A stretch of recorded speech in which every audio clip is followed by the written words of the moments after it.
Hello everyone, welcome back to Funda Factory. So जैसा कि आपने अपनी पिछली क्लासेस में लाइट रिफ्लेक्शन एंड रिफ्रैक्शन के सारे कॉन्सेप्ट समझ लिए थे, एनसीईआरटी के इंटेक्स्ट क्वेश्चन कर लिए थे और उसके बैक एक्सरसाइज के भी क्वेश्चन कर लिए थे। जैसा कि आप जानते हैं कि अब सीबीएसई जो है अपना कॉम्पिटेंसी लेवल 75% कर चुका है, तो हमको एनसीईआरटी जो सीबीएसई देता है उसके हिसाब से प्रिपेयर रहना। तो हम उसके लिए आपके लिए ला रहे हैं एनसीईआरटी एग्जाम्पलर क्वेश्चंस। हम जितने भी एमसीक्यू है, देखिए ये एमसीक्यू है सारे एनसीईआरटी एग्जाम्पलर के। इसमें assertion reason multiple choice question सारे हैं। ये सारे क्वेश्चंस जो है ये हम आपको सॉल्व करा के देंगे, आपको सॉल्व करने में हेल्प करेंगे, आपको उसके सोल्यूशंस देंगे। As these questions are very important and they have a high probability of coming in your school examination, as well as have similar questions appeared in our board examinations. तो चलिए शुरू करते हैं। और हाँ, मेरे साथ आप एक पेन और कॉपी लेके बैठिएगा। नोट्स जो है उसको भी खोल लीजिए अपने प्रीवियस क्लासेस के। जो क्वेश्चन ना बने पेज पलटा के देखते जाइए क्यों नहीं बन रहे हैं वो क्वेश्चन। मेरे साथ क्वेश्चन को सॉल्व करते रहिए।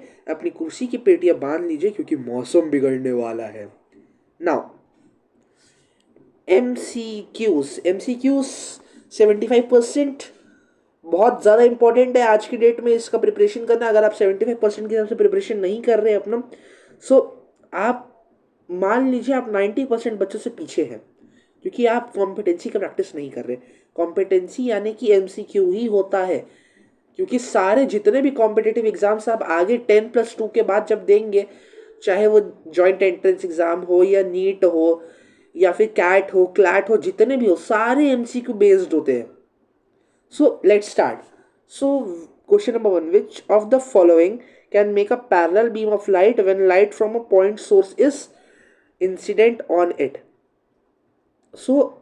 हमको ये ऑप्शंस दिया, हमको इन ऑप्शंस में से ये जानना है कि एक पॉइंट सोर्स से जब हम एक लाइट को इमिट करेंगे, पैरेलल बीम कौन बना सकता है भला। तो इसका आंसर हम ने पिछले क्लासेस में जो वीडियो देखा होगा, जिस बच्चे ने, वो इसका बिना देखे बिना सॉल्व किए पेन उठाए हुए ये बना देगा। इसका आंसर होगा convex mirror as well as convex lens. क्योंकि देखिए ये हमारा कॉन्वेक्स लेंस होता है, इसमें इंसिडेंट रे आई, ये इंसिडेंट रे जो है पॉइंट सोर्स से है। पैरेलल रे कैसे बनाएगा, पॉइंट सोर्स से इंसिडेंट हुआ, देखिए ये ऐसे आया फिर ये ऐसे चला जाएगा, समझे। ये देखिए, ये देखिए, ये ऐसे हमने मिरर बनाया, कॉनकेव मिरर बनाया। ये हमारा कॉनकेव मिरर है। हमने यहाँ पे इंसिडेंट रे लाई। अब इंसिडेंट रे जो है वो पैरेलल चले जाएगी हमारे इसके। इसका आंसर होगा एक concave mirror as well as convex lens. Now question number 2, a 10 millimeter long all pin is placed vertically in front of a concave mirror. A 5 millimeter long image of the all pin is formed at 30 centimeter in front of the mirror. The focal length of the mirror is, हमको इसमें focal length of the mirror निकालना है। Size of the object हमको दिया हुआ है इसमें 10 millimetre. Size of the object is 10 millimetre. Let me draw the let me right the given for you. जब भी हम फिजिक्स के न्यूमेरिकल बना रहे तो फॉर्मेट क्या होता है, गिवन लिखना होता है सबसे पहले, फिर उसके बाद टू फाइंड लिखना होता है, फिर उसके बाद सोल्यूशन लिखना होता है। सोल्यूशन में भी सारे फार्मूलाज लिखने होते हैं, क्योंकि फार्मूलाज मार्क्स कंटेनिंग होते हैं। फार्मूलाज और ये सारे प्रोसेस अगर आप फॉलो नहीं करेंगे तो there is a 90% and 99% chance कि आपको वो क्वेश्चन में आधे मार्क्स भी ना दे इन्विजिलेटर। चलिए इसको सॉल्व करते हैं। हमको दिया क्या हुआ है, हमें साइज ऑफ द ऑब्जेक्ट हमें दिया हुआ है +10 मिलीमीटर, यानी कि हम 10 मिलीमीटर दिया हुआ है तो हम इसको 1 सेंटीमीटर मान सकते हैं ना। इमेज डिस्टेंस हमको v दिया हुआ है, हमको v दिया हुआ है -30।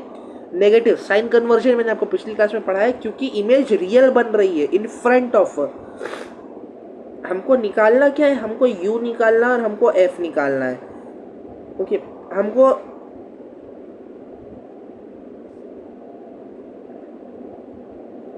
u और f निकालने के लिए हमको मैग्निफिकेशन दिया हुआ है, मैग्निफिकेशन का एक और फॉर्मूला होता है माइनस वी अपॉन यू। हमको मैग्निफिकेशन आई अपॉन यू, तो I upon U is equals to V minus V upon U. 0.5 हमको सब गिवन दिया हुआ है, मैं जस्ट वैल्यू को पुट कर रहा हूँ, अपॉन -30 अपॉन यू। सो इसको आप सॉल्व करिएंगे तो इसको सॉल्व करने से आ जाएगा -30, इसका -30 या -1.5 करेंगे तो इसका u जो आ जाएगा वो -60 आएगा। -60 सेंटीमीटर जो है वो आपका u है। सो अब हमारे पास v भी है, हमारे पास u भी है, तो हम फोकल लेंथ आराम से निकाल सकते हैं। सो फोकल लेंथ का फॉर्मूला क्या होता है, 1/f is equals to 1/v plus 1/u। फॉर्मूले में वैल्यू पुट कर दीजिए, देखिए आ जाएगा answer 1/-30 plus 1/60 is equals to -20। Solve कर लीजिएगा, मैं आपको डायरेक्ट आंसर बता रहा हूँ क्योंकि ये क्वेश्चंस हम कर चुके हैं, हमको शॉर्ट ट्रिक्स पता है। आप अभी एकदम 10th में घुसे, आपको अगर अभी से शॉर्ट ट्रिक्स बता देंगे सो आप उसका दुरुपयोग करेंगे, आप लॉन्ग मेथड नहीं सीखेंगे। लॉन्ग मेथड सीखना है बहुत इंपॉर्टेंट है। आप जैसे मिड टर्म के थोड़े करीब आएंगे ना, 1 महीने पहले 2 महीने पहले, हम आपको शॉर्ट ट्रिक्स देंगे। हमारे अगर आपको लिटरली बताओ तो अभी एक शॉर्ट ट्रिक्स का हमारा स्कीम भी चल रही है हमारा, ओके। मार्क्स एनहांसर सीरीज हमारी चल रही है, वो सीरीज को ज़रूर देखिएगा, उसमें ट्रिक्स एंड टिप्स हम बहुत सारी दे रहे हैं। फिजिक्स का भी आपको जल्द ही मिलेगा। तो हमारे पास फोकल लेंथ क्या आ गया, -20 सेंटीमीटर। ये क्वेश्चन का आंसर क्या हो गया फिर, तो -20 centimetre, option B. Now next question, under which of the following conditions a concave mirror can form an image larger than the actual object. So आपके लिए इसको, इस क्वेश्चन का फंडा क्या है, इस क्वेश्चन का फंडा ये है, आपको जितने भी रे डायग्राम्स हैं वो आपको याद होने चाहिए, बाई हार्ट होने चाहिए। आप उनको जितना बना बना के प्रैक्टिस करोगे आपको याद होते जाएगा, वो बाई हार्ट हो जाएगा, फिर क्वेश्चन सब ये देखते बना दोगे। सो इसका आंसर ये होगा, आंसर होगा सी। अब सी होगा कैसे, सो जब एक ऑब्जेक्ट अपने एफ फोकल लेंथ और सी सेंटर ऑफ कर्वेचर के बीच में रखा जाता है तो एक एनलार्ज इमेज बनता है which is form beyond C, समझे। सो ये आपको याद रखना पड़ेगा, ये आपके रे डायग्राम्स में दिया हुआ है, आपके एनसीईआरटी में मेंशन्ड है। आपको एनसीईआरटी में जो भी चीज़ मेंशन्ड है वो आपको याद रहनी चाहिए, okay. Now question number 4, Figure 10.1 shows a ray of light as it travels from medium A to medium B. Refractive index of the medium B relative to medium A. मैंने जस्ट पिछले video में एक concept भी करवाया है, जिसने वो video देखा होगा वो बिना देखे इसको बना देगा। सो इसका आंसर ये होगा जैसे मैंने आपको बताया था। देखिए आपको एंगल दिया हुआ है, आपका फॉर्मूला क्या होता है, sin I upon sin R। मैंने पिछले क्लास में आपको एक फॉर्मूला बताया था, sin I upon sin R। सो यहाँ पे एंगल क्या क्या गिवन है हमें, यहाँ पे एंगल गिवन है हमको sin 45 और sin 50। ये हमारा इंसिडेंट एंगल है, यह हमारा फॉर्मिंग एंगल है। तो sin 60 upon sin 45, sign angle of incidence upon sin 60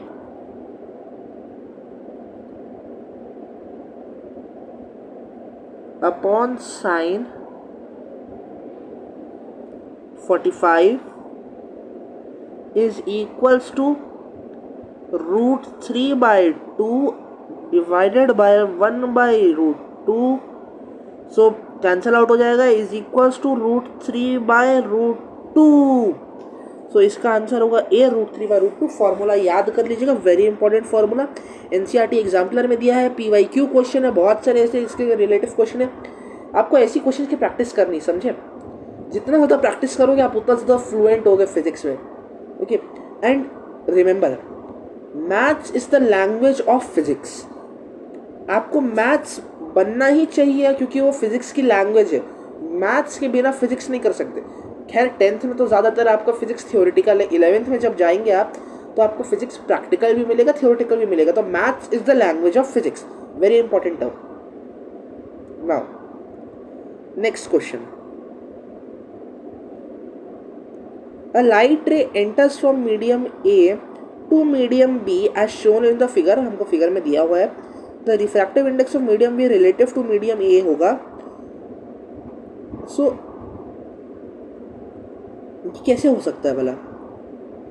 हमको निकालना है refractive index of medium B relative to medium A. Refractive index of medium B relative to medium A.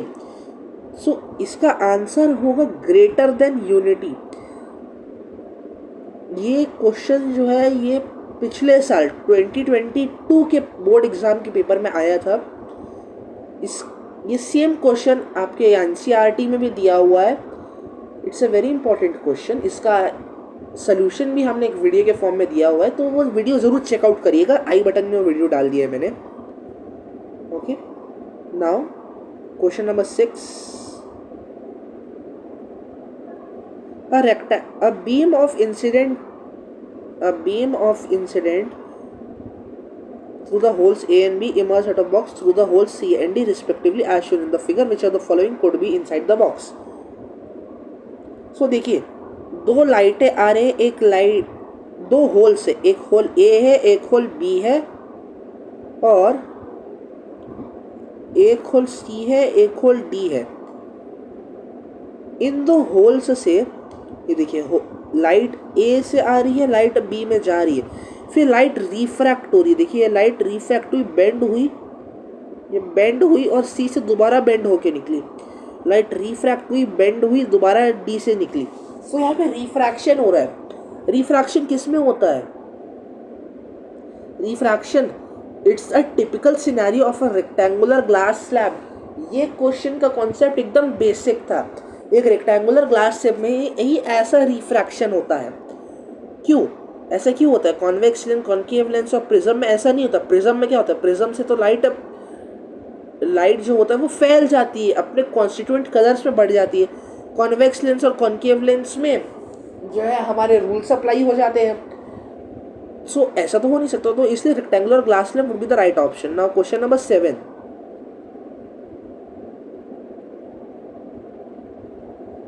Just give me a minute. Now question number 7. A beam of light is incident through the holes of side A and emerges out of the holes on the other surface of the box as shown in the figure. Which of the following could be inside the box? देखिए light rays जो है वो parallel आ रही. देखिए parallel आ रही है. Light rays are parallel to each other. और पैरेलल कैसे होगा? पैरेलल होके वो एक पॉइंट पे फोकस हो रहा है. देखिए एक पॉइंट पे सारी लाइट रेज फोकस हो रही है. देखिए सो यहाँ पे कौन सा रूल अप्लाई हो रहा है? यहाँ पे रूल अप्लाई हो रहा है कॉन्वेक्स लेंस का. लाइट पैरेलल आके कहाँ पे रिफ्रैक्ट हो रही है? कहाँ पे रिफ्रैक्ट हो रही है? फोकस पे रिफ्रैक्ट हो रही है. Parallel raise. So parallel focus से जा रहे हैं ना, ये देखिए फोकस से जा रहा है. So it's a convex lens. ये सारे क्वेश्चंस को बनाने के लिए आपको रे डायग्राम्स बाय हार्ट होने चाहिए. मैं आपको फिर से बता रहा हूँ, आपका बहुत हेल्प हो जाएगा उससे. ना question number 8. Which of the following statements is true? A convex lens has 4 diopter power which having a focal length of 0.25 meter. A convex lens has minus 4 diopter power having a focal length of 0.25 meter. A concave lens having 4 diopter power having a focal length of 0.25 meter have negative 4 diopter power 4.3 meter. So इसका answer क्या होगा? इसका answer होगा A. अरे देखिए यार, concave lens power, convex lens power हमेशा क्या होती है? पॉजिटिव होती है. सो पावर क्या होती है? हमेशा पॉजिटिव होती है. कॉन्वेक्स लेंस में पावर पॉजिटिव होती है, कॉन्केव लेंस में पावर नेगेटिव होती है. अब इसमें फॉर्मूला लगा के देख लीजिए आप. 0.25 जो है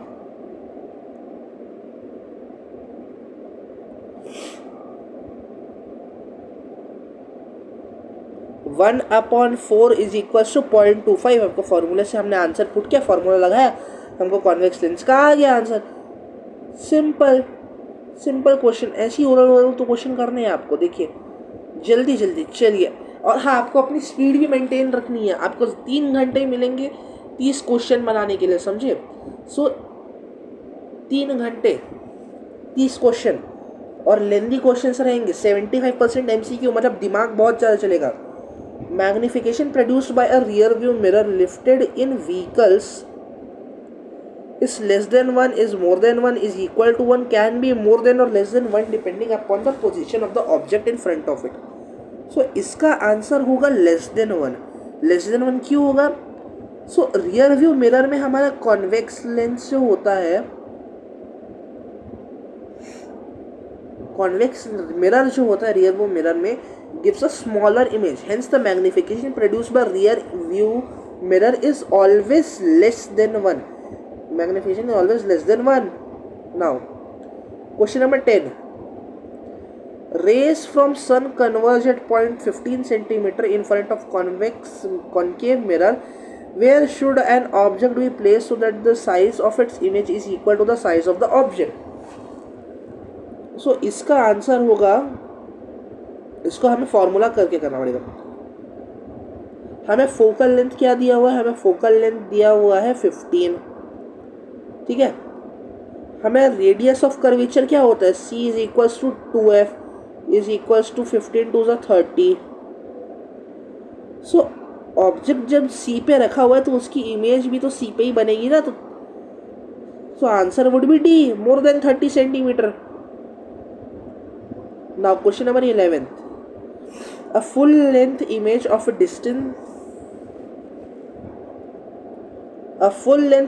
a distant tall building can definitely be seen by using. एक फुल लेंथ इमेज देखनी है हमें एक टॉल बिल्डिंग की। सो हमें क्या करना पड़ेगा? हमको उसे छोटा करना पड़ेगा। और छोटा किस मतलब? Rear view mirror. Rear view mirror में बड़ा व्यू आता है। बड़ा व्यू कैसे आता है? हम इमेज को बड़े ऑब्जेक्ट को छोटा कर देते ताकि हमें पूरा दिखे। तो कॉन्वेक्स मिरर का एप्लीकेशन हुआ ये। Okay, so option B is the right answer. Now, question number 12.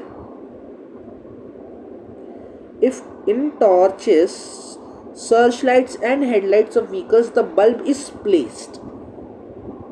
ये जो कॉन्सेप्ट है ये मैंने आपको पिछले वीडियो में सिखाया हुआ है। सो इसका आंसर क्या होगा? इसका आंसर B होगा, very near to the focus of the reflector.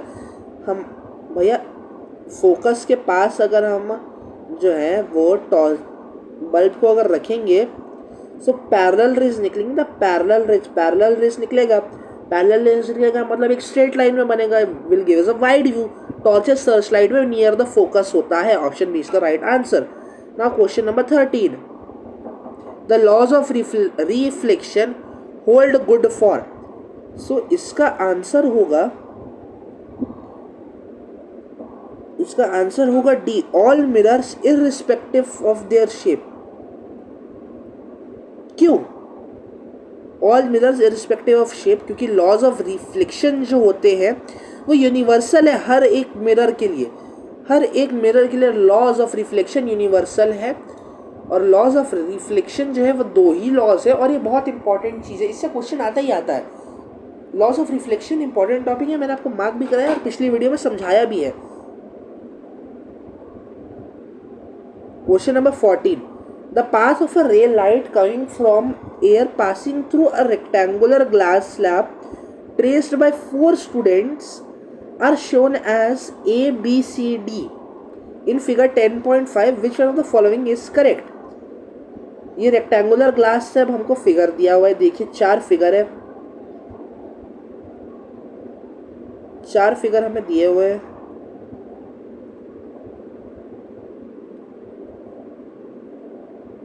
देखिएगा A, B, C, D। अगर हम देखें तो इसका ऑप्शन जो होगा, इसका सोल्यूशन होगा B, क्योंकि हमने ऐसे ही बनाया था। देखिए नॉर्मल बन रहा है, नॉर्मल से जो है इंसिडेंट रे पास आ रही है, फिर इंसिडेंट रे नॉर्मल से दूर जा रही है। So option B is correct. Option D क्यों नहीं करेक्ट है? क्योंकि इसमें नॉर्मल से इंसिडेंट रे पास ही नहीं हो रहा। इसमें लाइट स्ट्रेट घुस रही है, ऐसा भी नहीं हो सकता। लाइट परपेंडिकुलर स्ट्रेट घुसी, परपेंडिकुलर निकलती है। So option number B is correct. Now question number 15. You are given water, mustard oil, glycerin and kerosene in which of the media a ray of light incident obliquely at same angle would bend the most? Obliquely at the same angle would bend the most होगा refractive index होगा ये solve. Refractive index से कैसे solve होगा? हमको इन चारों के refractive index याद होने चाहिए। सो वाटर का रिफ्रैक्टिव इंडेक्स 1.3 होता है, केरोसिन का जो होता है वो 1.4 होता है, मस्टर्ड ऑयल का जो होता है वो 1.46 होता है और ग्लिसरीन का 1.47 होता है। सो इनमें सबसे ज़्यादा रिफ्रैक्टिव इंडेक्स किसका है? ग्लिसरीन का है। तो लाइट सबसे ज़्यादा बेंड किस में होगी? ग्लिसरीन में होगी। Hence glycerine is the right option. Now next question number 16। In which of the following ray diagrams is correct for the ray of light incident on a concave mirror as shown in figure 10.6? Concave mirror के हिसाब से कौन सा रे diagram सही है इसमें? सो इसका आंसर होगा आंसर डी। फिगर डी हमारा सही है, क्योंकि जब रे पैरेलल आती है कॉन्केव मिरर के तो वो फोकस से पास होकर जाती है। ये मैंने आपको पिछली वीडियो में समझाया था। Please go through that video, it's very important for conceptual understanding. तभी क्वेश्चंस बनेंगे आपसे। अगर कॉन्सेप्ट आपका क्लियर नहीं होगा तो क्वेश्चन नहीं बनेंगे आपसे, समझे? कॉन्सेप्ट पहले क्लियर करो अपना जाके। Now question number 17। Which of the following ray diagrams is correct for the ray of light independent on lens incident on a lens shown below? So हमारे पास यहाँ पे लेंस कौन सा दिया हुआ है देखिए। सो इस क्वेश्चन का आंसर क्या होगा?